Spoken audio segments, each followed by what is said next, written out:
Mesdames et messieurs, bonsoir et bienvenue à votre émission Sur la Brèche. Sur la Brèche ce soir, M. Wahir Justin Sommet, président du PUR, Progressistes Unis pour le Renouveau. Bonsoir M. Sommet. Et merci pour votre disponibilité. Alors vous êtes titulaire de Master 2 en Management des entreprises et des organisations, option innovation et développement des sociétés de l'Institut international d'ingénierie de l'eau et de l'environnement (2IE), d'une maîtrise en sociologie, option urbanisation de l'Université de Ouagadougou, expert en ingénierie de la formation et du développement local avec une expérience cumulée de plus d'une vingtaine d'années.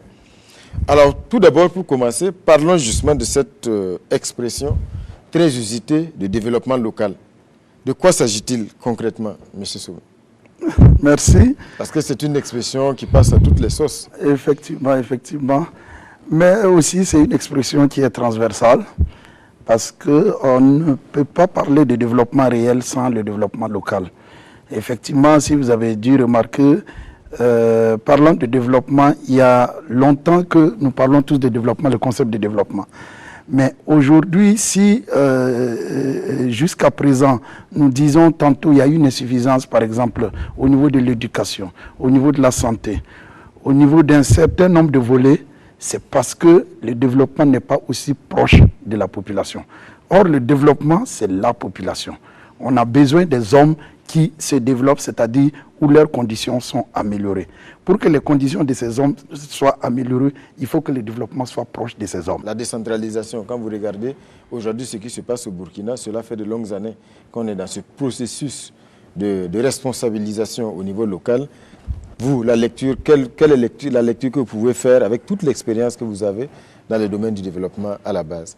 Ce qu'il faut comprendre, c'est que ce processus a évolué jusqu'à un certain niveau où nous parlons maintenant, par exemple, de transfert de compétences. Et des ressources. Et des ressources. Bien sûr, vous avez bien fait de le souligner parce qu'on a plutôt parlé de transfert de compétences sans que les ressources ne suivent. Ce qui fait d'ailleurs l'insuffisance dont vous étiez en train de parler au début. Si les ressources ne suivent pas, il n'y a pas d'action. Les actions deviennent purement administratives. Ça fait que la décentralisation administrative a eu un pas sur la décentralisation économique. Et c'est la décentralisation économique qui allait permettre aux populations d'améliorer leurs conditions de vie. Et en ce qui concerne le Burkina Faso, l'institutionnel est passé, l'administratif a suivi. L'institutionnel, c'est quoi? C'est les élections, comme vous l'avez dit tantôt. Donc, vous avez des communes qui se sont créées, vous avez des élections qui se tiennent et vous avez des conseils municipaux qui sont mis en place au niveau de nos collectivités. À ce niveau, notre processus est bien avancé parce que vous êtes sans ignorer que nous sommes maintenant en communalisation intégrale, c'est-à-dire que tout Burkinabé, tout citoyen burkinabé vit dans une commune aujourd'hui. Donc, ce qui fait que tout le territoire burkinabé est communalisé. Si tout le territoire burkinabé est communalisé sur le plan administratif, c'est-à-dire qu'il y a des maires et il y a des conseils municipaux qui fonctionnent. Mais le volet dont vous avez parlé tantôt, les ressources, pour faire face aux différentes missions que ces collectivités doivent remplir. J'ai toujours dit que les collectivités ont une mission de développement, c'est ce que vous avez dit au début, développement local. Ils ne sont plus au niveau national, mais ils doivent s'occuper du développement au niveau de leur territoire. Mais est-ce que le problème au niveau des communes même aujourd'hui, ce n'est pas la capacité justement endogène d'assumer ce développement local-là? Est-ce qu'on a aujourd'hui les ressources et les compétences nécessaires au niveau local pour le faire? Vous l'avez si bien dit, de manière même au niveau de l'Afrique, pas seulement au niveau du Burkina, nos pays au niveau de l'Afrique ont entamé la communalisation, mais effectivement le côté ressources n'a pas suivi. Quand vous vous rendez compte que les missions qui sont assignées à ces collectivités, c'est des missions de développement. Je parle par exemple de développement urbain. Quand je parle de développement urbain, il vous faut un technicien en urbanisation, un technicien, un ingénieur, par exemple en voirie urbaine, et tout ce que vous savez, un technicien en gestion des déchets. Si une collectivité n'a pas ça, or sa mission, par exemple, c'est d'assainir la localité, c'est de vous offrir de la voirie urbaine, c'est de planifier et de planifier la ville, vous voyez que quelque part, il y a un problème. Donc, vous l'avez si bien dit, je crois que c'est très important. Si les ressources ne suivent pas, le développement ne peut pas suivre. Il faut que les collectivités locales soient dotées des ressources nécessaires. Quand on parle de ressources, ce n'est pas forcément les ressources financières seulement. il faut les ressources humaines, vous l'avez dit tantôt, c'est-à-dire la capacité même de gérer ces développements au niveau de la base, de gérer ces développements au niveau local. De 2007 donc à 2016, vous êtes coordonnateur du Centre international de formation des autorités et acteurs locaux, le CIFAL, un centre donc initié par la mairie de Ouagadougou et qui plus tard donc s'est mué en African Local Government Academy, voilà l'ALGA, dont vous êtes directeur aujourd'hui. Alors ce centre, ce CIFAL, un centre international de formation actuel ALGA, oui, des autorités et des acteurs locaux. Oui. Est-ce que vous pouvez nous dire concrètement ce que ce centre-là et puis cette académie aujourd'hui fait? Au niveau du CIFAL, nous faisions des formations continues, c'est-à-dire des formations d'une durée d'une semaine maximum sur des thématiques dont je vous ai cité. Donc une session de formation intéresse une thématique, on crée un espace d'échange entre les pays, c'est-à-dire les pays africains, des collectivités d'autres pays, que ce soit la Côte d'Ivoire, le Bénin, le Niger et le Cameroun. Donc ces experts se rencontrent pour échanger et améliorer un peu leur façon de voir, leur façon de faire dans un domaine bien précis, que ce soit dans la planification urbaine, dans le montage de projets et tout ce qui s'ensuit. Maintenant, nous avons franchi le cap. Ça, c'était des formations certifiantes. Maintenant, nous sommes au niveau des formations diplômantes.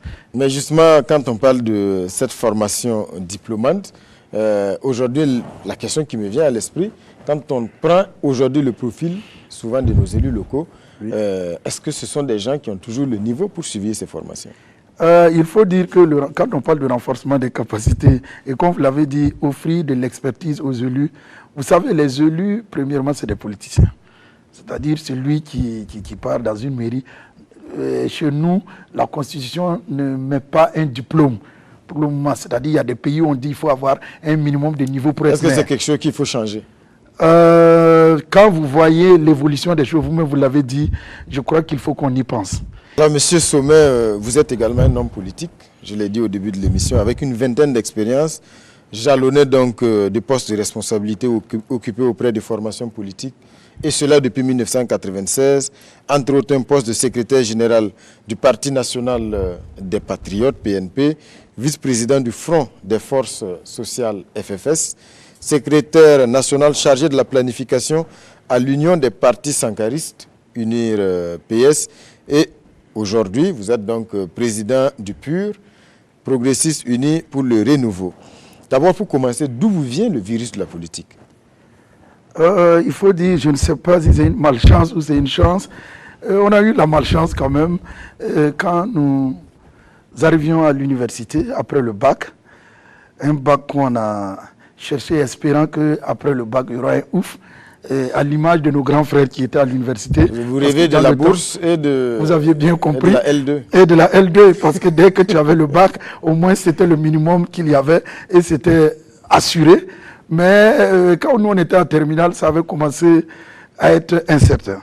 Et c'est d'ailleurs, vous avez dû suivre qu'à partir de cette période... C'était en 94. En 94, on ne parlait plus de bourse automatique. C'est-à-dire, avoir le bac ne voulait pas dire avoir la bourse. Donc, on pouvait avoir le bac, venir à l'université et ne pas avoir la bourse. C'était l'ère du contingentement. L'ère du contingentement. Donc, ce qui veut dire, votre rêve de L2 et tout ce qui s'en suivait serait brisé. Donc, c'était à cette période que nous, on venait à l'université. Vous comprenez que la lutte sera âpre parce qu'il nous faut la bourse. C'est vrai que je faisais partie des rares de personnes qui avaient la bourse, mais vous comprenez que quand vous êtes ensemble en terminale, toute la promotion monte, vous avez envie que tout le monde soit au même niveau que vous.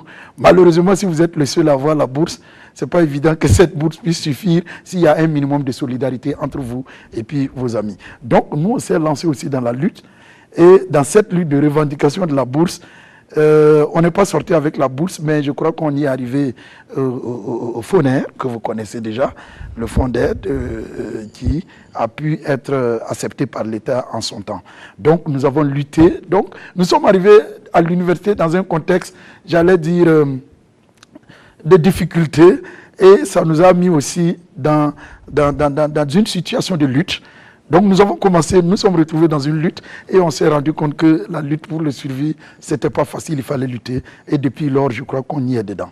Mais quel est le fondement de cet engagement politique?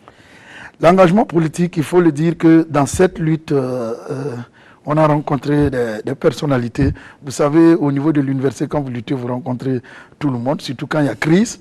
Et on a toujours considéré l'université comme le terrain des joutes politiques également. Bien sûr, bien sûr. Parce que les hommes politiques se cachent souvent derrière les étudiants. Les étudiants, c'est ça, vous l'avez bien compris. Mais aussi, je crois que c'est au niveau où, en réfléchissant, c'est aussi l'intelligentsia qui est développée à ce niveau.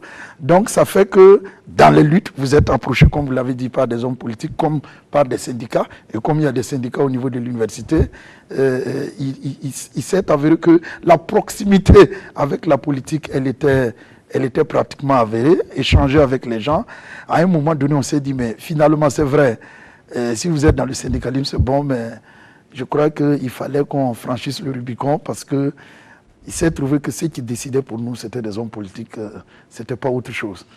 Mais à ce moment précis, quand vous vous engagez un peu dans l'arène politique, qu'est-ce que vous avez envie de changer? Il faut dire que j'ai envie de changer beaucoup de choses. Ayant fait pratiquement une vingtaine d'années dans cette école, c'est une école, il faut le dire, et je remercie tous ceux par lesquels on y est arrivé et qu'on y est toujours. C'est toute une école. Et aujourd'hui, souvent, comme vous l'avez dit, de l'université, vous avez une vision, vous avez une autre manière de voir les choses. C'est quand vous y entrez que vous vous rendez compte que les choses ne sont pas comme ce que vous croyez. Vous revoyez vos ambitions à la baisse? Ah oui, les ambitions, souvent, c'est revu à la baisse. Parce que quand vous êtes de l'autre côté, ça critique, ça donne tout ce que vous savez, ça a besoin de tout de suite et maintenant. Mais une fois que vous êtes en activité, je crois que la vision change. Et ce qui a fait qu'aujourd'hui, quand je dis qu'il y a beaucoup de choses que je vais changer, j'ai envie de changer, c'est l'image qu'on avait de nos hommes politiques. Ça, je vous le dis tout de suite, quand vous êtes à l'extérieur, quand vous voyez l'homme politique, c'est vraiment ce dont vous avez envie. Mais quand vous êtes dedans, aujourd'hui, après une vingtaine d'années à côté des hommes politiques et moi-même étant dedans, je dis que ça me donne à réfléchir et je ne le regrette pas parce que, comme je vous l'ai dit, on apprend beaucoup de choses en faisant de la politique. Mais je trouve que mes ambitions et la vision que j'avais n'est pas forcément fondée. Elle n'est pas fondée, pourquoi? Parce que ce qu'on attendait de ces hommes politiques, quand vous êtes avec eux, ce n'est pas évident.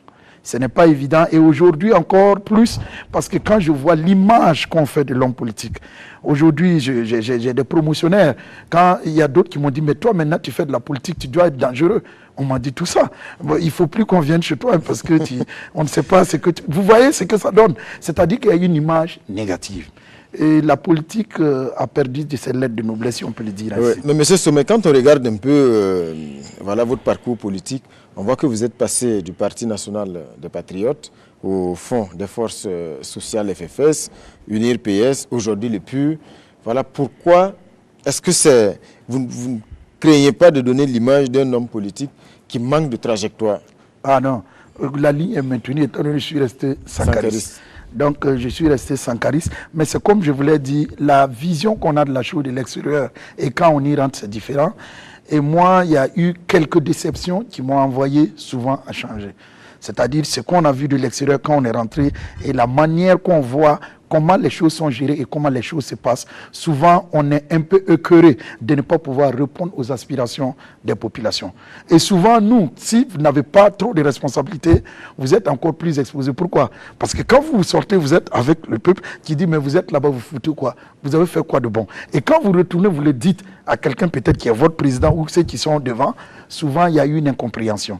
Mais est-ce qu'à ce niveau, vous n'êtes pas le genre à jeter très vite l'éponge? Parce que si vous êtes dans un parti et que vous estimez peut-être que les choses ne tournent pas comme vous le souhaitez, est-ce que ce n'est pas mieux de travailler plutôt en interne à faire bouger les choses? Ah oui, on l'a fait. On l'a fait. Ce n'est pas parce qu'on ne l'a pas fait, ce n'est pas le manque.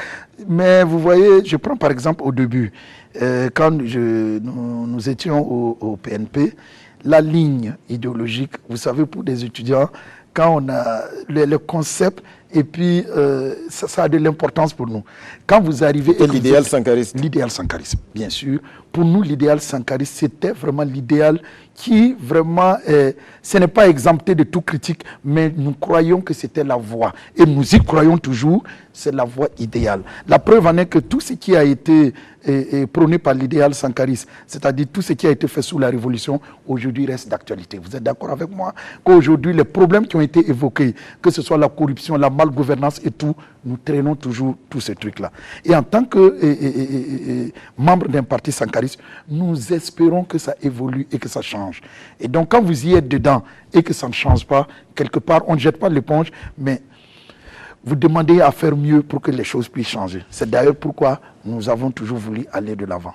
Alors, vous avez été déçu au PNP, également au FFS, je suppose. Pas la déception, je rectifie quelque chose. Ce n'est pas chaque fois la déception seulement. Parce que quand vous prenez par exemple au PNP, quand la ligne a changé, c'est une affaire de rejoindre le pouvoir. Et nous trouvions que nos idéaux n'étaient pas dans la gestion du pouvoir qui était en place. Donc rejoindre le pouvoir veut dire que nous mettons, nous reléguons au second plan nos ambitions et notre vision et notre idéologie. Donc ça a fait que nous sommes dit, il y a quelque chose qui ne va pas. Ça, ce n'est pas notre ligne politique. Et moi, en son temps, quand j'ai quitté, j'étais tellement déçu quand j'ai quitté le MPP, j'avais décidé de ne plus faire de la politique. Le PNP, vous voulez dire? Et le PNP, pardon, le PNP, le Parti national des patriotes, j'avais décidé de ne plus faire de la politique. Je me suis consacré à ma carrière professionnelle. Et je me rappelle, paix à l'âme de Norbert, qui est venu me voir. Oui, Tendre Biogo, qui est venu me voir, FFS en son temps, qui est venu me voir 2, 3 fois. Il dit non, tu ne peux pas raccrocher. Il faut que tu reviennes dans la lutte. Tu raccroches vite. Donc il vous a rejoint quelque part. Il faut que tu reviennes pour qu'on continue le combat. C'est vrai que là où tu es, ça peut ne pas te satisfaire. Mais viens pour qu'on continue le combat. Et je me rappelle en son temps, encore paix à son âme, je disais pour moi, tant que vous êtes divisés, nous on ne vous comprend pas. Vous êtes les aînés, mais on ne vous comprend pas. Pourquoi c'est l'idéal sankariste qui est défendu par plusieurs chapelles, plusieurs branches? Je crois que ça nous affaiblit. Et d'ailleurs, on m'a donné la caution que maintenant, si tu viens, je crois que cette union, on va essayer de... Et c'est d'ailleurs pourquoi je me suis retrouvé au FFS. Et effectivement, à partir du FFS, on a créé l'union des partis sankaristes. Donc, c'était un premier niveau où on a pu asseoir sur la même table un certain nombre j'allais dire, de nos dévanciers en matière de sankarisme qui ont travaillé avec le président Thomas Sankara en son temps, notamment Ernest Nongman qui existe jusqu'aujourd'hui, qui est là, qui est maire. Donc avec Jean-Hubert Bazier, que vous connaissez, qui vraiment de l'espoir. Voilà de l'espoir. Et on s'est assis sur la même table, on a échangé et on a mis en place une union, pas une fusion, mais une union de nos partis, parce que chacun a gardé son autonomie. Et on est parti à des élections. Et c'était la première fois que Norbert, d'ailleurs, siégeait à l'Assemblée, avec Bassier, qui est ministre aujourd'hui, qui a pu siéger. Malheureusement ou heureusement, les 2 députés étaient du FFS. Mais c'est que ce qui a prévalu à notre union, on avait dit, dès qu'on va quitter les élections, on allait créer une fusion pour que ça soit plus fort. Mais quand on a quitté, je vous dis encore, c'était là ma déception. Mais est-ce que, ça n'a pas suivi. Par exemple, l'idéal sankariste, qui est censé en tout cas être l'ADN de tous ces partis qui se revendiquent donc du président Thomas Sankara, aujourd'hui on se rend compte que cette union-là est une arlésienne. C'est des partis qui n'arrivent jamais à s'entendre. Est-ce que ça ne discrédite pas, vous, en tant que responsable du parti d'obédience sankariste, on a l'impression qu'on veut plus être chef que défendre un idéal? Ah non, parce que quand vous voyez les 3 partis, je n'étais pas chef quand même, mais quand l'idéal est galvaudé, il y a quelque part des réflexions à faire. C'est pourquoi souvent on prend du recul. Pour un homme politique, je crois que c'est du recul qu'on prend. Mais à la date d'aujourd'hui, si vous avez vu qu'on s'est engagé avec nos camarades à créer le PUR, c'est pour nettoyer tout ça. C'est une ambition qu'on se fixe. Pourquoi on se fixe cette ambition? On s'est dit que, comme vous l'avez dit, si c'est pour défendre le même idéal et qu'on se divise, on s'est rendu compte que ça avait eu plus des égos de personnes que d'idéal. On va en arriver à la création donc de Progressistes Unis pour le renouveau, mais j'insiste sur cette question donc de l'idéal sankariste que vous avez chevillé au corps. Alors aujourd'hui, est-ce que ce n'est pas plus une nostalgie d'un temps perdu que, est-ce que ce n'est pas anachronique aujourd'hui, le sankarisme? Ah, mais si vous dites que c'est une nostalgie, moi je suis piqué à vif parce que je crois que l'insurrection populaire est teintée sankarisme. C'est tout au contraire, ça répond un peu à ce que le président Thomas Sankara avait dit. Vous tuez Sankara, il y aura des milliers de Sankara. Et pour nous, ça répondait vraiment, j'allais dire, à cette prémonition, si on peut le dire ainsi, que Sankara, le président Sankara avait vu. Donc, de telle sorte que, pour nous, tout au contraire, ce n'est plus de la nostalgie. Ça s'est réveillé avec l'insurrection populaire. Vous êtes d'accord avec moi que l'insurrection populaire était sankariste? Elle était sankariste parce que la patrie ou la mort, nous étions les seuls partis sankaristes qui le disaient parce que les 30 ans pratiquement de gestion de pouvoir, ça avait disparu. Mais c'est là aussi le paradoxe. Parce que dans le même temps que ces milliers, les milliers de jeunes qui étaient dans les rues, en tout cas se réclamaient de Thomas Sankara, oui. Dans le même temps, ils revendiquaient des choses qu'on n'a pas vues à la Révolution. Quand vous parlez de la liberté, telle que, en tout cas, les gens le veulent aujourd'hui, la démocratie et tout, la Révolution ne constitue pas un modèle sur ces plans. Ah oui, ça je suis d'accord avec vous, parce qu'aujourd'hui, l'incivisme, un exemple, il y a une montée en grandeur de l'incivisme, ce qui n'est pas bien. C'est vrai que la corruption, ça existe toujours, mais ce qu'il faut comprendre, c'est que dans l'idéal sankariste, ce qui se passait au temps de Thomas Sankara, il faut contextualiser les choses. Vous avez une autre jeunesse, j'ai toujours dit, au temps de Thomas Sankara, ce qui se passait ne peut plus se passer aujourd'hui, parce que la jeunesse qui est là aujourd'hui, comme vous l'avez dit, avec l'ouverture et tout ce que vous savez, a acquis un certain nombre de choses et puis a brassé d'autres cultures qui font que ça influence aussi le comportement des jeunes aujourd'hui. Et c'est d'ailleurs pourquoi moi, je plaide un peu à ce que ces jeunes, peut-être qui sont jetés dans la critique facile, puissent prendre le taureau par les cornes. C'est-à-dire qu'il faut qu'ils aient la main dans la pâte. Je crois au temps de Thomas Sankara, tout le monde avait la main dans la pâte. C'est pourquoi les choses ont bougé en 4 ans. Aujourd'hui, on a l'impression qu'il y a des gens qui sont de côté, qui crient, qui critiquent, qui disent non, il faut que ça change, mais ils ne font rien pour que ça change. Et d'ailleurs même, ceux qui disent il faut que ça change, c'est la façade. Peut-être qu'ils font pire que ceux qui ne disent rien. Ce qui est même plus dangereux encore. Donc je crois que c'est ce que nous, on prône au niveau du pur. Il faut que, si vous dites que les choses ne sont pas comme il le faut, qu'est-ce que vous proposez? Qu'est-ce que vous faites pour que ça change? Et cette jeunesse, aujourd'hui, moi je les interpelle. Est-ce qu'on n'a pas une jeunesse qui s'identifie davantage à l'homme, Thomas Sankara, sans épouser les idéaux? Qu'à ses idéaux. Ah oui, parce que je crois que souvent quand on met les idéaux de Thomas Sankara sur la place, je crois sur le banc, le problème qu'on a, les gens, comme vous l'avez dit, épousent plus l'idéal de l'homme, mais ils ne savent pas que c'est tous ces sacrifices que l'homme faisait qui donnaient les résultats. Personne ne veut faire des sacrifices, mais on veut des résultats. Or, au temps de Thomas Sankara, tout le monde sait quels sont les sacrifices qui ont été consentis. Vous voyez le boulot qui a été fait. Moi, je prends un exemple simple. Aujourd'hui, les travaux d'intérêt commun. Aujourd'hui, on est là, le gouvernement n'a pas fait ceci, le gouvernement ne fait pas cela. Mais qu'est-ce que le citoyen lui-même fait pour que son cadre puisse s'améliorer? Il y a un minimum. Je crois que devant votre maison, Sankara avait dit que chacun balaye devant chez lui et on verra que chez tout le monde sera balayé. Ça, aujourd'hui, il n'y en a pas. Les travaux d'intérêt commun, ça a disparu. Et nous, on croit que c'est un acte qui a été positif pour le pays qu'on peut ramener. Il faut qu'on l'institue. C'est par là que commence l'éducation civique. Aujourd'hui, des jeunes qui brûlent le drapeau, vous avez imaginé qu'au temps de Thomas Sankara, on peut brûler un drapeau? Le patriotisme, le niveau de patriotisme était tel que ce n'est même pas possible, vous ne pouvez pas penser à ça. Je prends aussi les élèves qui battent leurs professeurs, leurs maîtres. Vous avez été dans la même école que moi. Est-ce que vous avez pensé avec un recul qu'en son temps, vous pouvez même imaginer une seconde qu'il faut battre votre maître ou l'insulter? Quel que soit ce qu'il fait, pour nous, c'était l'acquisition de la connaissance. Ce qui fait que toutes ces valeurs ont été perdues. Et nous, on dit, si on perd ces valeurs, je crois qu'on est perdu. Donc, on est vraiment perdu au vrai sens du terme. C'est pourquoi on interpelle tout le monde. Il faut qu'on revienne au patriotisme d'antan. Ok. Votre parti, donc, Progressistes Unis pour le Renouveau, dont je rappelle que l'Assemblée Générale Constitutive s'est unie en fin avril 2018. Vous avez donc claqué la porte de l'UNIR-PS.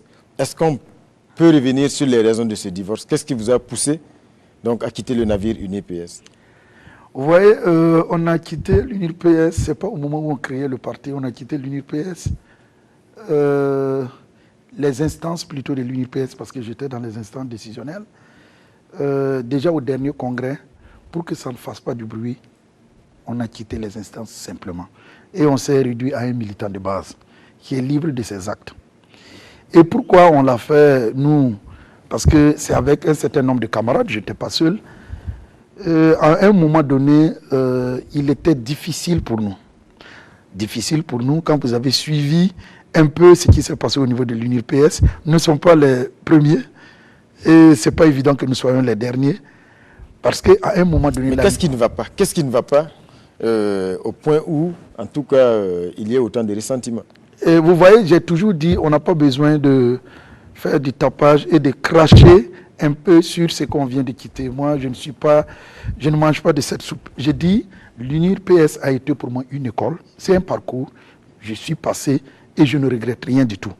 Mais ce qu'il faut, quand vous êtes dans un parti, il y a quelque chose que vous avez souligné qui est très important. Vous avez imaginé qu'au moment de l'insurrection populaire était sankariste. Nous, on avait un candidat. Vous connaissez notre score? Si je vous rappelle notre score, ce n'est pas la peine. On a régressé. Au moment où on était seul face au pouvoir aussi costaud de Blaise, on n'a jamais eu un score aussi minable.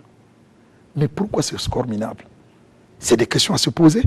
On a demandé qu'une réflexion interne soit faite par rapport à ça.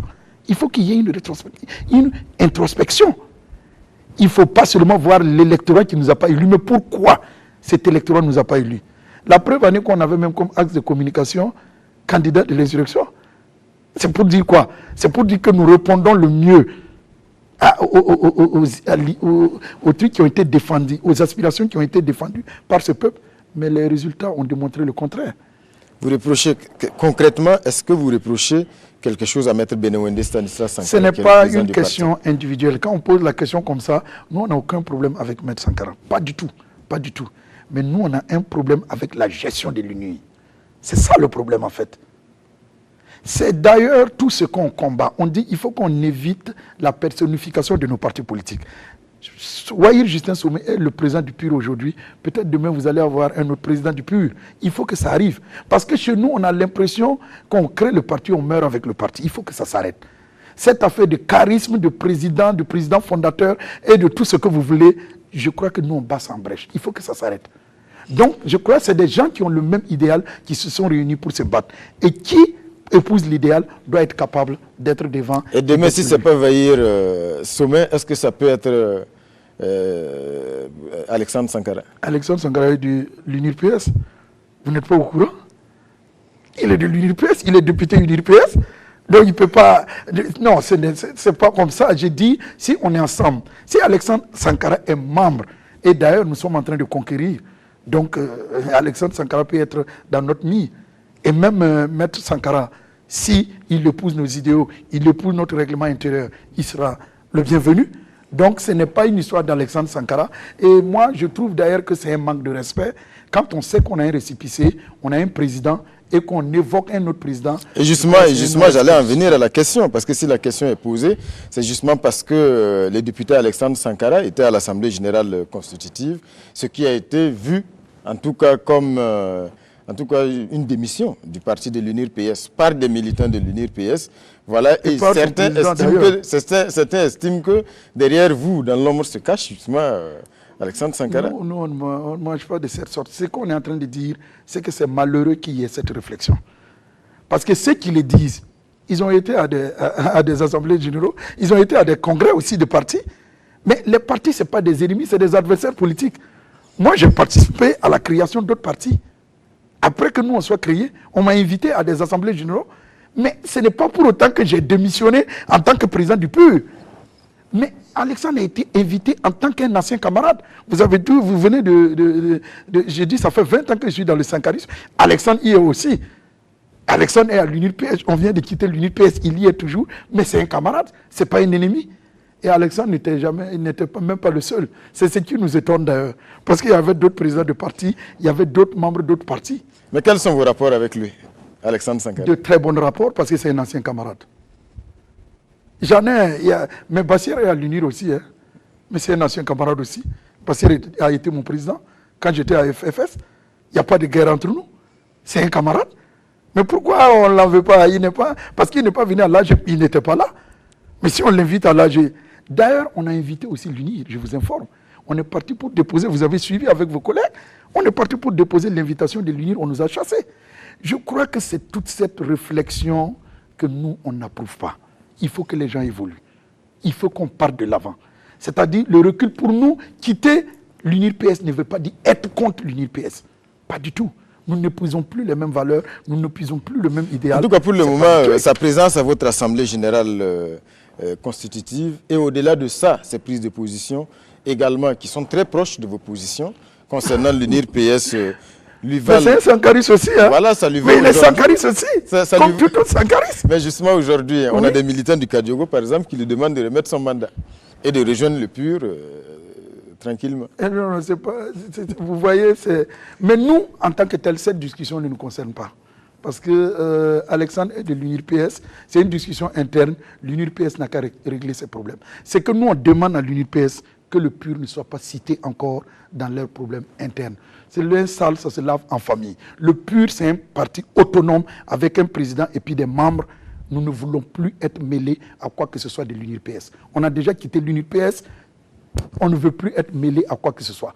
Donc, ce qu'il y a, nous, on suppose, on croit que Alexandre, il est député UNIR, oui ou non? Il siège à l'Assemblée en tant que député UNIR. S'il siège à l'Assemblée, s'il y a un problème interne avec Alexandre, qui règle leurs problèmes à l'interne, pourquoi citer le PUR? Moi, je crois qu'il faut qu'on se respecte. Alors, M. Sommet, vous dites en tout cas que votre parti est né après avoir constaté que la majorité des Burkinabés ne sont plus satisfaits d'une classe politique qui reste bloquée sur les mêmes personnes et leurs offres politiques inadaptées depuis plus d'une trentaine d'années. Alors, à votre niveau, quelle est votre offre politique? Notre offre politique, sans jeter l'anathème sur ceux qui ont géré l'arène politique depuis pratiquement les indépendances, c'est qu'on ne se retrouve pas. On ne se retrouve pas et on demande au peuple, parce que quand vous voyez déjà que les attentes de l'insurrection populaire déjà n'ont pas été... Aujourd'hui, tout le monde le dit, personne n'est satisfait. Pourquoi personne n'est satisfait? Ça s'inscrit en droite ligne. Non, quand je dis personne n'est satisfait, mais vous dites que vous avez une partie qui est... Je ne sais pas, je parle des insurgés, hein. Sinon, il y a une partie qui est satisfaite. Cette partie, ça ne nous concerne pas. Nous, en tant qu'insurgés aussi, on s'est dit que quand on est sorti de l'insurrection populaire, il y a un certain nombre d'attentes que vous connaissez déjà. On avait dit rien, plus rien ne sera comme avant. À la date d'aujourd'hui, le plus rien ne sera comme avant. Est-ce qu'elle évolue négativement ou positivement? C'est là la question. Effectivement, rien n'est comme avant. Mais est-ce que c'est positif ou c'est négatif? La preuve en est que l'an 4, quand on l'a vous avez dû suivre que a été commémoré en dispersé, premier point. Et ensuite, quand vous constatez, c'est que quelque part, les gens ne sont pas satisfaits. Les gens ne sont pas satisfaits. Pourquoi les gens ne sont pas satisfaits? C'est la grande question qui reste posée. Pourquoi cette grande question? Parce que quand on disait rien ne sera comme avant, on s'était dit que la corruption allait baisser, et puis la manière de gouverner allait s'améliorer. Est-ce que ça s'est amélioré? Moi, je reste un peu dubitatif là-dessus. Et justement, quelle est votre offre dans ce Notre contexte? offre politique, pour nous, après l'insurrection populaire, c'est qu'on attendait. Tout ce qui était d'abord, bon, nous aujourd'hui, ce qui s'est passé à l'insurrection populaire, comme vous l'avez su, on a perdu, des gens sont tombés, c'est le lieu de leur rendre hommage. Nous trouvons que d'abord, il fallait de la vérité. Le jugement est en cours. Le jugement d'autres choses, tant on ne sait pas pour l'insurrection populaire, le coup d'État, c'est aussi important. Mais aujourd'hui, il y a des familles qui ont été endeuillées, qui attendaient qu'il y ait de la vérité, que les gens... Parce que pour nous, il est impensable que d'autres Burkinabés dressent les armes contre d'autres Burkinabés. Ça, on ne va jamais l'accepter. Donc pour nous, il faut qu'on tire les leçons de tout ça.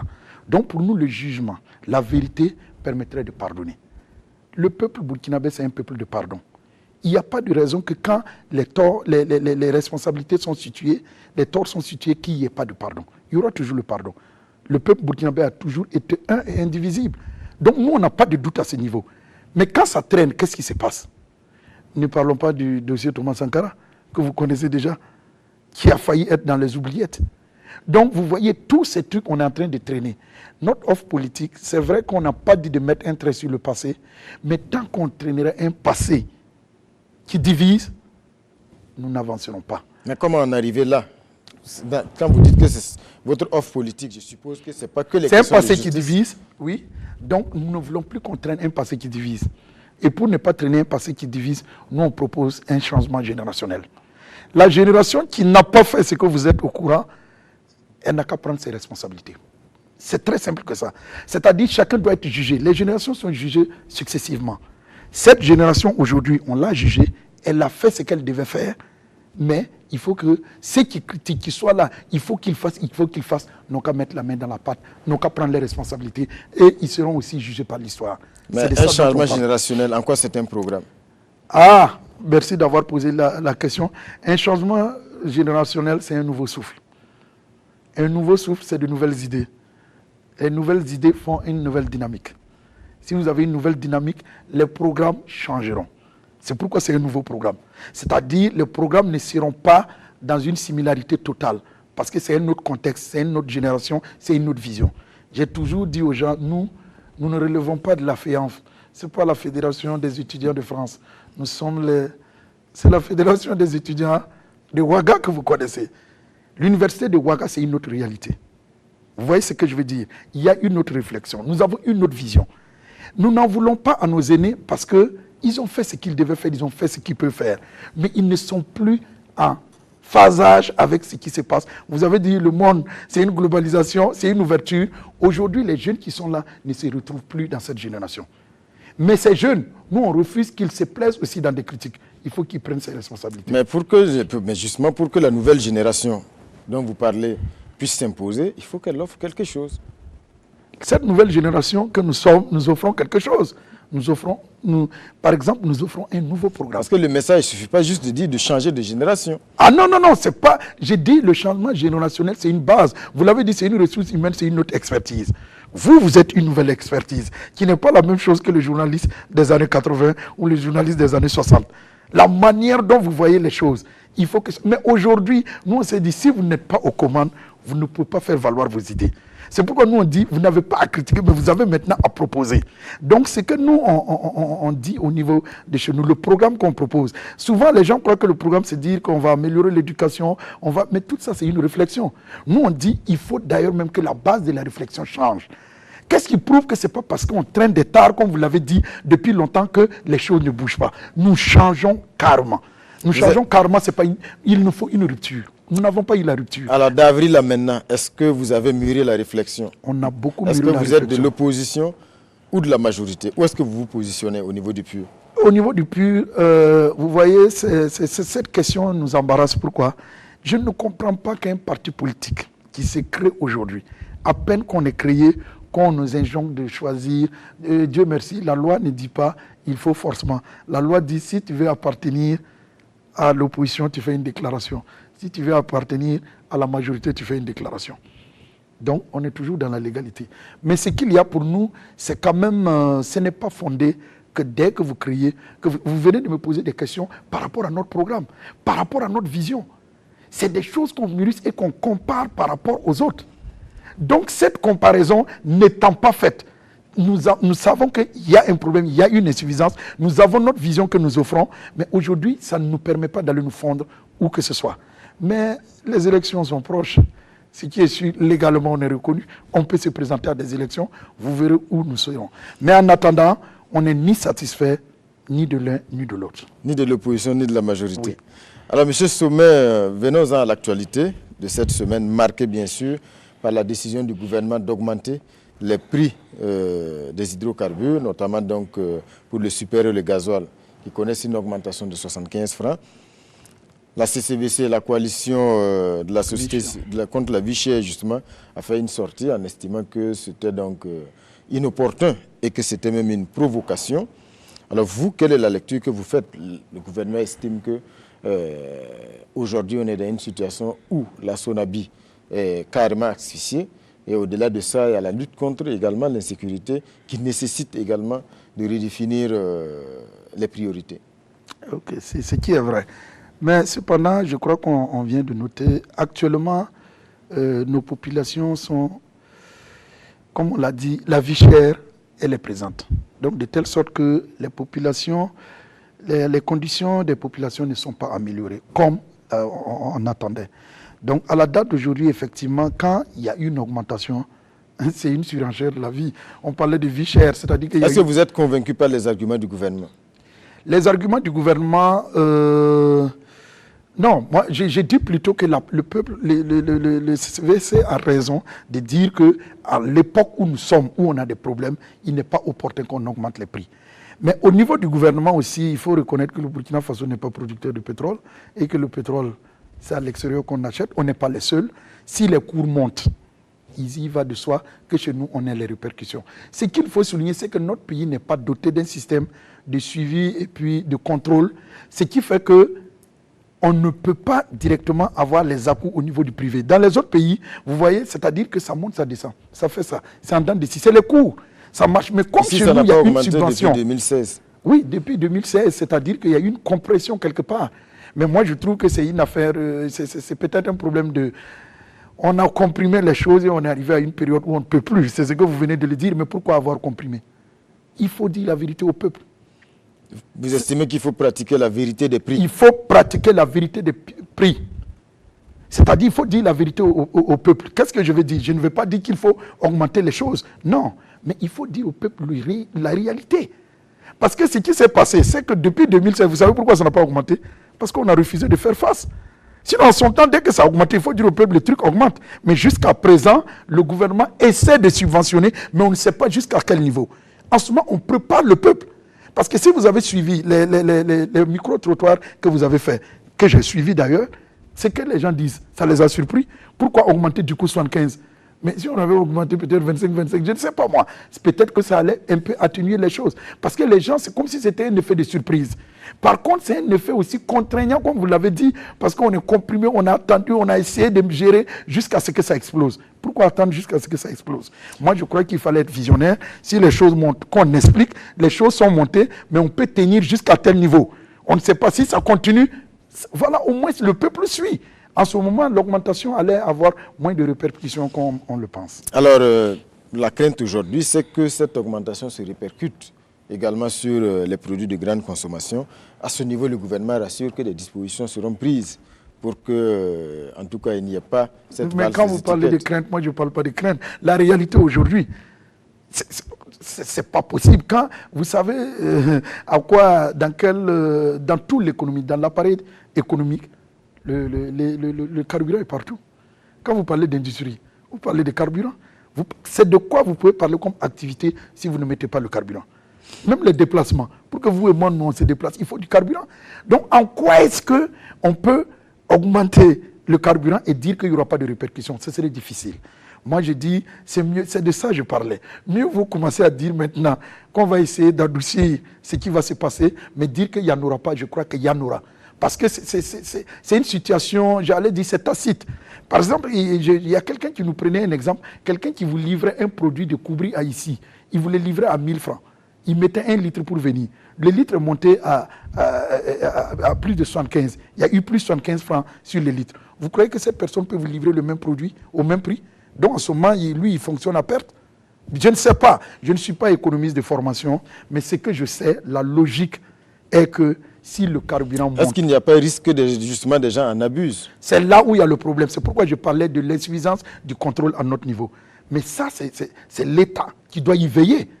Pour ce qui est de l'abus, je crois qu'au moins l'État pouvait rassurer que nous allons travailler à ce qu'il n'y ait pas l'abus. Mais dire que pour qu'il n'y ait pas le choc, là, les autres augmentations, je ne crois pas qu'on puisse les comprimer. Moi-même, j'ai vu déjà des publications où on parle d'augmentation pour le transport. Le prix des transports. Voilà, le prix des transports. Alors cette semaine également, on a suivi un peu ce qui s'est passé à Gourcy, avec donc des manifestations de population suite à la suspension du maire de la commune, Kadidja Traoré, si je ne m'abuse.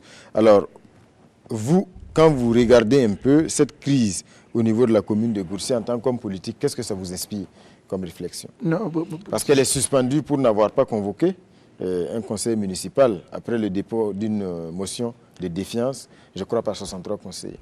Oui, ça c'est la légalité.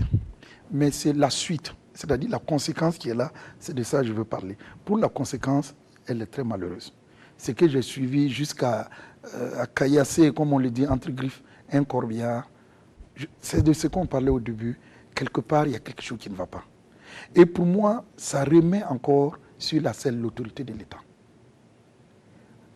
Mais il y a quelque chose qui ne va pas. On est d'accord pour les manifestations. Personne n'est contre. Je crois qu'on est en démocratie. C'est normal qu'il y ait manifestation. Mais le degré que ça prend souvent, je crois que c'est inquiétant. Et moi, j'ai l'impression qu'on ne s'inquiète pas. J'ai l'impression, c'est une impression que j'ai. L'incivisme a atteint un niveau aujourd'hui qu'il faut qu'on s'inquiète. Il faut qu'on s'inquiète. Parce que ça peut saper tous nos efforts de développement. Aujourd'hui, quand je dis on n'est pas satisfait, qu'est-ce qui prouve que ce n'est pas les conséquences de tout ceci qui fait qu'on ne voit pas les actions qui ont peut-être été faites par le gouvernement en place? Je crois qu'on minimise ce problème d'incivisme, ce problème d'autorité de l'État. Elle est fondamentale. Je crois que sans qu'on ne puisse mettre un peu de l'ordre, moi je le dis, il faut de l'ordre. Aujourd'hui, il faut de l'ordre dans notre pays. Vous estimez qu'il faut durcir le ton à Gourcy? Je crois, il faut que vous acceptez avec moi que caillasser ou vandaliser un corbillard, c'est trop poussé. C'est trop poussé, il faut que les responsabilités soient situées. D'accord pour la manifestation, mais pas d'accord pour qu'on puisse continuer à vandaliser les biens et surtout pas des trucs qui ont vraiment une autre connotation au niveau social, au niveau, tous les niveaux que vous voulez. Donc vous voyez que ce n'est pas du tout intéressant. Alors, si on laisse aller les choses comme ça, je ne sais pas où on va, mais il y a un gros point d'interrogation. Alors on a eu également cette mise au point au niveau du ministère de la Justice pour ce qui concerne donc la revendication des GSP, les gardes de sécurité pénitentiaire, dont le syndicat est donc en mouvement de grève depuis des jours. Ce qui a marqué les gens, c'est donc cette descente dans des domiciles pour désarmer certains gardes de sécurité pénitentiaire, notamment chez le ministre de la Justice. Alors, quelle est la lecture que vous faites de cette situation, de cette crise au sein des GSP qui paralyse d'ailleurs le fonctionnement de beaucoup de juridictions? Oui, oui.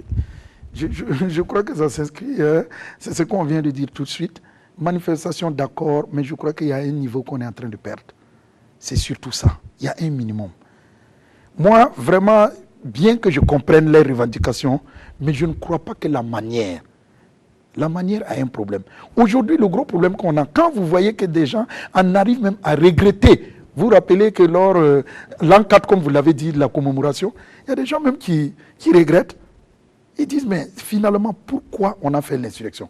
Effectivement, quand vous voulez vous jeter un œil sur le passé, je ne crois pas. Il y a des choses, c'est des choses que vous et moi, peut-être que d'autres l'ont vu, qu'on n'a pas vu.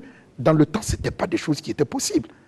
Ce n'est pas parce que les gens n'avaient pas de liberté, même si les libertés étaient limitées à un certain niveau, et que l'insurrection a permis une plus grande liberté aux personnes. Vous estimez que c'est l'effet pervers de l'insurrection?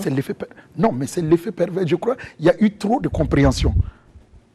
Notre insurrection devait nous permettre de nous asseoir et d'avoir une nouvelle vision pour ce pays. Une nouvelle vision où tout le monde prend ses responsabilités. On est libre, certes, que les gens soient libres, mais que les gens ne dépassent pas. Il y a un certain niveau à ne pas dépasser. Moi, je crois que le développement a besoin d'ordre. Vous acceptez avec moi que dans l'anarchie, on ne se développe pas. Vous prenez par exemple les GSP, on peut dire quand même que c'est des revendications qui peut-être sont fondées.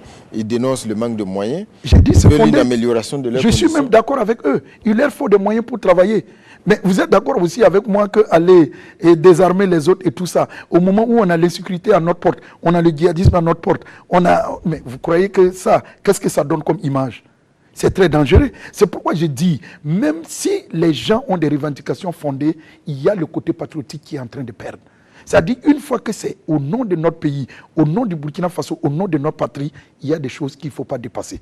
Pour que nous puissions toujours pouvoir avoir le contrôle là-dessus. Le contrôle, ce n'est pas réduire les libertés des gens. Là aussi, je ne suis pas d'accord. Mais il ne faut pas aussi que les gens dépassent les niveaux de liberté. C'est ça le problème. Alors, l'actualité marquée donc par le feuilleton du procès du putsch, avec cette fois donc à la barre les premiers responsables du régiment de sécurité présidentielle. Cette semaine, c'est le commandant Aziz Korogo qui est à la barre. Et dans les jours à venir, on s'attend également à ce que la haute hiérarchie passe à la barre. Mais vous, quand vous regardez un peu toutes ces explications, est-ce que ce procès-là pourrait nous permettre véritablement de voir clair et toute la vérité dans ce putsch de septembre 2000? Vous savez, ce procès, je le suis depuis le début. Mais souvent, je suis écœuré par quelque chose. Si vous avez suivi avec moi, jusqu'à présent, personne n'est responsable. Par contre, le coup d'État a eu lieu. Mais tous ceux qui sont passés à la barre, personne n'est responsable. Sauf le colonel Bamba quand même qui a estimé que... Non, lire, il a reconnu qu'il a lu, mais il n'a pas dit qu'il est responsable. Il ne vous a pas dit qu'il est responsable. Il dit au moins il reconnaît avoir lu. Si j'ai bien suivi, il a lu. Mais bon, il a lu, il est d'accord avec le coup d'État, mais il n'a pas situé. La responsabilité reste à situer. Ce que je veux dire, c'est au niveau de la justice que les responsabilités doivent être situées. Et comme le jugement est en cours, il ne nous appartient pas déjà de présager de ce qui va sortir comme résultat. À la date d'aujourd'hui, c'est les témoignages qu'on est en train de juger. Mais peut-être que, comment on appelle, le verdict va peut-être... Mais justement, l'objectif du procès, c'est de faire la vérité, de faire toute la lumière, sur ce qui s'est passé. Mais le verdict? Voilà, mais est-ce que cette lumière, vous la voyez venir? De vous à moi, je suis toujours dans l'ombre. L'obscurité est là, mais j'espère, hein, c'est un espoir que je place. Je me dis que c'est le verdict qui va éclaircir tout ça. Si le verdict, par exemple, dit que personne n'est responsable, effectivement, comme vous et moi, on le suit depuis longtemps, c'est-à-dire que la lumière qu'on veut, on ne l'aura pas eue. Mais je ne crois pas qu'on puisse en arriver là. J'espère vraiment qu'on n'y arrivera pas. On a confiance en notre justice. On espère que les résultats seront... Ce qu'il faut, il faut que ce soit de la justice, comme vous l'avez dit, de la transparence, de la vérité. C'est de ça dont on a besoin. Là, M. Sommet, actualité hors de chez nous, marquée en Guinée par toujours ces manifestations autour de l'installation des élus locaux. Encore 2 morts cette semaine dans ces manifestations, les affrontements entre manifestants et forces de l'ordre.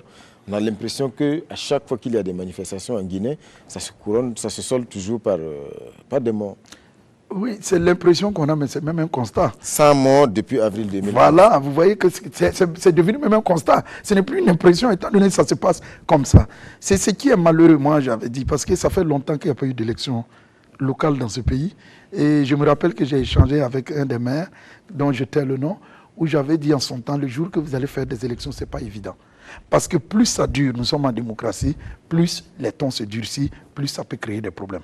Donc ce qui fait qu'au niveau de la Guinée, c'est vraiment malheureux. Vraiment, c'est vraiment malheureux que toutes les manifestations vraiment soient soldées par des tueries, ce n'est pas intéressant. Mais justement, l'opposition estime que tout ce retard dans l'installation des élus locaux s'est fait à dessein par la majorité pour justement retourner des conseillers en leur faveur.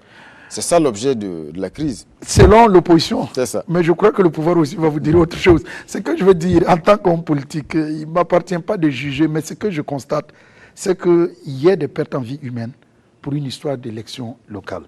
C'est pourquoi j'étais en train de vous dire, chez nous, longtemps, ça n'a pas eu lieu. Mais là où on est en train d'aller, vous venez de prendre un exemple. Si ça continue comme ça, c'est-à-dire que nous évoluons inexorablement vers ce que vous venez de dire. Ce que nous redoutons, ce qu'on ne veut pas. Donc c'est pourquoi d'ailleurs je crois que c'est le moment de prendre conscience et de mettre les pendules à l'heure. Parce que si la Guinée est à ce niveau aujourd'hui, parce qu'on a laissé traîner tout ce truc longtemps, c'est pourquoi ça a explosé. Donc à chaque fois, c'est des jeux d'intérêt. Quand vous voyez, qu'est-ce qui se passe? Pourquoi ça tue? Parce que ceux qui sont au pouvoir, quand les gens sortent comme ça, on a peur de ce qui s'est passé au Burkina. C'est le pouvoir qui est en jeu. Et là, quand le pouvoir est en jeu, je ne vous dis pas, vous savez ce que ça vaut. Donc souvent, je crois que c'est tous ces sentiments-là. Et ensuite, quand les populations ont ras-le-bol, ce qui est encore malheureux pour la Guinée, c'est que c'est un opposant de longue date. Vous parlez du professeur Alpha Condé. Vous voyez, c'est malheureux. On s'est dit que peut-être il aurait tiré leçon de tout ce qui s'est passé par rapport à ces dévanciers, que les choses devaient aller mieux, mais vous venez de le dire, le constat est amer. Et vraiment, ce n'est pas intéressant. Alors, actualité également marquée par les élections sur la Grande Île, Madagascar. Une élection qui a cette particularité-là de mettre donc, en tout cas sur la même ligne dans cette course, 4 anciens présidents. Aujourd'hui, les craintes, c'est que c'est un pays également qui est assez coutumier des crises post-électorales. Et malheureusement, on a déjà 2 candidats, 2 poids lourds qui estiment déjà qu'il y a des irrégularités. Est-ce que vous avez des craintes par rapport en tout cas à la sérénité et puis à l'issue paisible de ces élections-là à Madagascar? Ah oui, j'avoue que j'ai beaucoup de craintes parce que comme vous l'avez dit, d'abord ces 4 sont des anciens, c'est-à-dire d'autres ont connu la crise, vous êtes au courant. Donc que ces personnes cherchent à venir encore au pouvoir et ils sont déjà en lice. C'est-à-dire que inexorablement, il y aura un d'eux qui sera président. Mais est-ce que vous avez le comportement de l'autre? Parce que c'est des gens qui se sont opposés. Marc ancien président, et Rajona Mampian, le président sortant, ont déjà dénoncé des irrégularités. Alors que on a André Rajolina et Didier Rassira qui sont là. Bon, Rajolina, vous savez que c'est lui qui a fait partie de l'autre.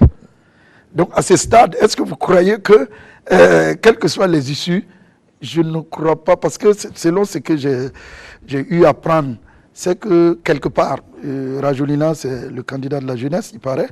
C'est ce que j'ai eu comme information. TGV. Oui, oui. Donc c'est le candidat de la jeunesse qui disent aussi, ils ne sont pas loin de nous du tout, que c'est leur temps maintenant, même si en son temps, le petit, on a trouvé que l'ancien président était trop jeune et qu'on a pu faire venir quelqu'un d'autre, après une crise bien sûr, comme vous l'avez dit. Maintenant, il se prend plus pour ce que vous savez, les choses ont évolué. Et justement, aujourd'hui, la vraie crainte, c'est que Marc Ravalomanan et André Rajolina se retrouvent au second tour quand on sait un peu l'inimité. L'inimité entre les deux. J'en conviens avec vous que ça n'inaugure pas du tout des lendemains meilleurs. Il faut prier. Comme on le dit, on ne peut que s'en remettre parce que ça n'inaugure pas. Parce que la tension, vous avez dû suivre. La tension est déjà là. Hein. La tension est déjà là. Et comment les choses seront gérées pour que cette tension puisse être dissipée? Vraiment, c'est un souhait, c'est un espoir. Il faut que la chose puisse être gérée de manière le plus calme possible pour qu'on n'en arrive pas à ce qu'on pense. Mais en tout cas, la tension reste vive au niveau de ce pays et c'est une inquiétude. Alors, peut-être un dernier mot dans cette émission par rapport à ce qui se passe au Gabon. Avec la situation du président Ali Bongo, aucune information n'est filtrée jusqu'à présent de façon officielle sur l'état de santé du président Bongo hospitalisé à Riyad en Arabie Saoudite suite, selon les informations du journal Le Monde, à un accident vasculaire cérébral. Est-ce que ça, ce n'est pas un problème? Est-ce qu'il ne va pas falloir peut-être trouver quelque chose? Parce que ce cas n'est pas isolé. Chaque fois qu'un président est malade, alors derrière, c'est toujours, voilà, silence. Mais vous voyez, on sent que dans la politique, il y a un problème. La politique, c'est un jeu d'intérêt. Vous voyez tout de suite, ce que le commun des mortels demande, c'est un peu difficile. Ça dit l'information, c'est-à-dire tout de suite pour un politicien, on analyse la suite. Si on donne l'information tout de suite, qu'est-ce qui va se passer? Est-ce qu'on maîtrise la suite de l'information? Si on ne maîtrise pas la suite de l'information, comment manager l'information jusqu'à ce qu'on maîtrise la suite de l'information? Aujourd'hui, ceux qui sont au pouvoir, c'est comme ça se passe. Ceux qui sont de l'autre côté réclament qu'on fasse vite l'information. Mais pourquoi ils réclament aussi qu'on donne l'information vite? S'il est mort, oui, il n'est pas mort, je ne sais pas moi. Vous voyez que quelque part, c'est en fait la suite ou bien les conséquences de cette information qui fait courir les gens. Ce n'est pas en fait le fait, c'est ce qui va venir. C'est ça le problème. Est-ce qu'aujourd'hui, annoncer qu'il n'est plus, est-ce que vous savez quelles sont les conséquences? Même si ce n'est pas le cas, on ne dit pas que c'est le cas. Non, on ne dit pas que c'est le cas. J'ai dit annoncer. C'est pourquoi je parle d'annonce d'abord. Mais si c'est le cas, et même si c'est le cas, il faut gérer l'information. C'est quand même un président. On ne peut pas, comme l'a dit quelqu'un, on ne peut pas dire la mort d'un président, comme on dit, bien qu'il soit humain comme tout le monde, c'est difficile. Parce qu'il y a des suites, comme je l'ai dit, il y a des conséquences qui peuvent venir. Donc je crois que c'est cette gestion. Et moi, je trouve qu'à leur niveau, il y a même difficulté de gestion. Vous savez, c'est le développement d'éthique. Hein? Les choses partent vite. Ce n'est pas comme avant où on peut vous cacher beaucoup de choses. Une photo par-ci, un message par-là, ça part vite. Donc aujourd'hui, même pour gérer ces informations-là, souvent, c'est difficile. Donc, ce que moi je souhaite, peut-être, on espère que vraiment, ce n'est qu'un problème de santé et que ça va se résoudre. C'est vraiment l'espoir qu'on a. Et que dans le cas aussi, comme tout est possible, comme l'a dit quelqu'un, dans tous les cas, il y a deux cas. Donc, s'il y a l'autre cas aussi, que ça puisse être géré de la manière, j'allais dire, le plus stable ou le plus truc possible, le plus sage possible surtout. C'est ça qui est important. Merci, M. Sommet, d'être venu sur le plateau de Sur la Brèche. Merci à vous de m'avoir Merci pour invité. votre disponibilité. Voilà, mesdames et messieurs, Sur la Brèche pour ce soir, c'est tout. Merci pour votre attention. Je vous donne rendez-vous le dimanche prochain avec un autre invité.